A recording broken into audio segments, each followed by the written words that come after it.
না বলি। জি জি জি, আমি সালাম দিয়ে শুরু করি। আসসালামু আলাইকুম ওয়া রাহমাতুল্লাহ। সম্মানিত সাংবাদিক বন্ধুগণ, আমরা আপনাদের মাধ্যমে আমাদের প্রিয় দেশবাসীকে জানাতে চাই যে আমরা সবাই অবহিত আছি 15.5 বছরের দুঃশাসন অপশাসনের পর আগস্টের 5 তারিখ এই দেশে একটা গণ অভ্যুত্থানের মাধ্যমে পরিবর্তন এসেছে। যে পরিবর্তনকে এদেশের আপামর জনগণ অভিনন্দন জানিয়েছে।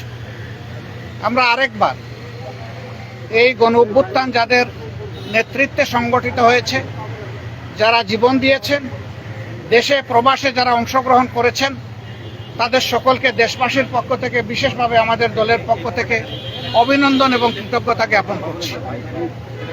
এ সময় যারা নিহত হয়েছেন, আল্লাহ তাআলার দরবারে তাদের আত্মার মাগফিরাতের জন্য দোয়া করছি। যারা আহত হয়েছেন তাদের সুচিকিৎসা নিশ্চিত করার জন্য আমরা সরকারকে আহ্বান জানিয়েছি এবং আল্লাহ তাআলার দরবারে তাদের সুস্থতা কামনা করছি। প্রিয় সাংবাদিক বন্ধুগণ, আপনারা জাতির বিবেক আর মিডিয়া জাতির দর্পণ, কিন্তু 15.5 বছর বিভিন্ন কারণে অনেকে তার বিবেক অনুযায়ী কাজ করতে পারেননি। অনেক ক্ষেত্রে বাধ্য করা হয়েছে সমাজকে বিভ্রান্ত করার জন্য, সরকারকে অবৈধ সুবিধা দেওয়ার জন্য মিথ্যা বানায়ট বিভিন্ন সংবাদ পরিবেশনের, যার সবচেয়ে ওয়ার্স্ট সাফারার বা ক্ষতিগ্রস্ত পক্ষ হচ্ছে বাংলাদেশ জামাত ইসলামী। কিন্তু আমরা অতীত নিয়ে ঘাটতে চাই না। আমরা দেশবাসীকে সাথে নিয়ে সকলের সহযোগিতায় দেশটা সামনের দিকে আগাক, সেই জায়গাটাই আমরা অবদান রাখতে চাচ্ছি। এই জন্য অতীতে যা হয়েছে আমরা পিছনে ফেলে দিলাম। তবে যারা সুনির্দিষ্ট অভিযোগে অভিযুক্ত, যারা মানুষ খুন করেছেন, খুন করেছেন, লুণ্ঠন করেছেন, দেশের সম্পদকে দেশে পাচার করেছেন, আয়নাঘর তৈরি করেছেন, দিবারাত্র মানুষের পর ত্রাসের রাজত্ব কায়েম করেছেন, তাদের বিচার, তাদের উপরে ন্যায় বিচার নিশ্চিত হোক, এটা আমরা দাবি করি। আমাদের উপর যেমন জুলুম করা হয়েছে, তাদের কারো উপর জুলুম করা হোক, সেটাও আমরা চাই না।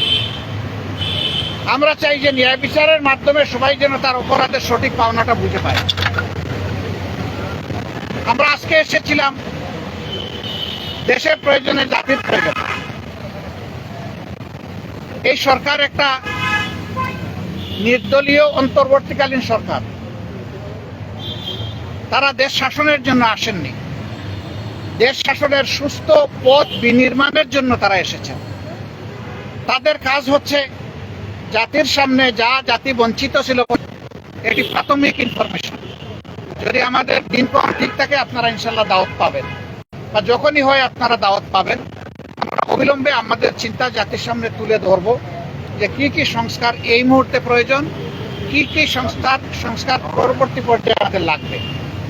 সেই জিনিসগুলো আমরা জাতির সামনে পারে এবং সকল ধরনের ষড়যন্ত্রের ঐক্যবদ্ধ রাখতে পারে, সেই বিষয়গুলো নিয়ে আমাদের এখানে কথাবার্তা হয়েছে। আমরা আশা করছি এই বর্তমান অন্তর্বর্তীকালীন যে সরকার আছে, তারা কোনো ধরনের পক্ষ বিপক্ষের মানসিকতা না নিয়ে, বরঞ্চ নিরপেক্ষ দৃষ্টিকোণ থেকে তারা দেশকে একটা ভালো জায়গায় নিয়ে একটা সুষ্ঠু নির্বাচন তারা দিতে সক্ষম হবেন। এবং এই ক্ষেত্রে এইটাও আমরা আশা করছি যে এই সময়টা এই প্রত্যাশাকে ফুটিয়ে তোলার জন্য এবং আগামী দিনে একটি বৈষম্যহীন বাংলাদেশ গঠন করার জন্য, যেখানে ইনসাফ ভিত্তিক সমাজ প্রতিষ্ঠিত হবে এবং কারো উপর কোনো ধরনের জুলুম দল কিংবা ধর্মের কারণে হবে না, এমন একটা দেশ, ঐক্যবদ্ধ জাতি গঠনে আপনারাও আমাদেরকে এই কাজে সহযোগিতা করবেন, দেশবাসীকে সহযোগিতা করবেন। আপনাদের সকলকে ধন্যবাদ। এখানে একটা প্রশ্ন এসেছিল, আসন্ন দুর্গাপূজায় আইন শৃঙ্খলা পরিস্থিতি সুন্দর রাখার জন্য করণীয় কি। আমরা সেগুলো আলোচনা করেছি। আমরা বলেছি জনগণের পার্টনারশিপ লাগবে, সরকারের সাথে জনগণের সম্পৃক্ততা রয়েছে।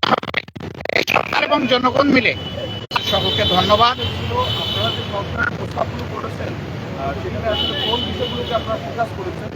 সেই কথাটাই বলছিলাম যে বাদা ঝাঁপির মূল্য লক্ষ টাকা, খুলে দিলে দাম কমে যায়। ইনশাল্লাহ আমরা ঝাঁপির মুখ খুলবো আগামী 9 তারিখ। সেই পর্যন্ত আমরা ধৈর্য ধরে অপেক্ষা করি। এই অপেক্ষা করার জন্য আপনাদেরকে অগ্রিম ধন্যবাদ।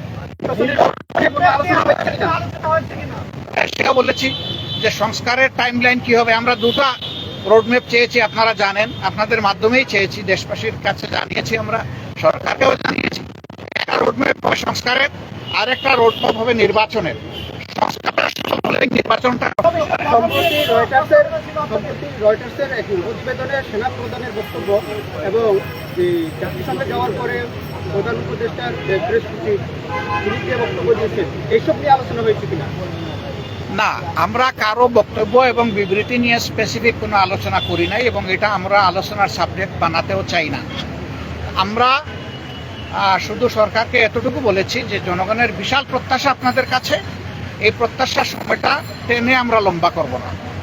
এটাকে যৌক্তিক সময়ে, যৌক্তিক যে শব্দটা, এটার সম্মানটা যেন বহাল রাখতে পারি আমরা, সেই দিকে আপনাদের দৃষ্টি আকর্ষণ করি। ওনারা কোনো দ্বিমত পোষণ করেন নাই এবং আমরা আশা করি এখানে কোনো সংকট তৈরি হবে না ইনশাআল্লাহ। আমরা শুনতে পেয়েছি যে সংস্কারের এই কমিশনের কয়েকজন সদস্যদের নিয়ে আমাদের আপত্তি বা রিজার্ভেশন আছে, এটা কি সত্যি? আমাদের আপত্তি বা রিজার্ভেশনের বড় কথা না। সংশ্লিষ্ট মহল থেকে কেউ যদি কনসার্ন উত্থাপন করে, এটা তাদের ব্যাপার। আমরা দলগতভাবে কোনো কনসার্ন উত্থাপন করি না। থ্যাংক ইউ সবাইকে, ভালো থাকেন। প্রশ্নোত্তরে আমরা সংস্কারকেই 1 নম্বরে গুরুত্ব দিচ্ছি। প্রশ্নোত্তরের এই পর্বটা এত মজাদার,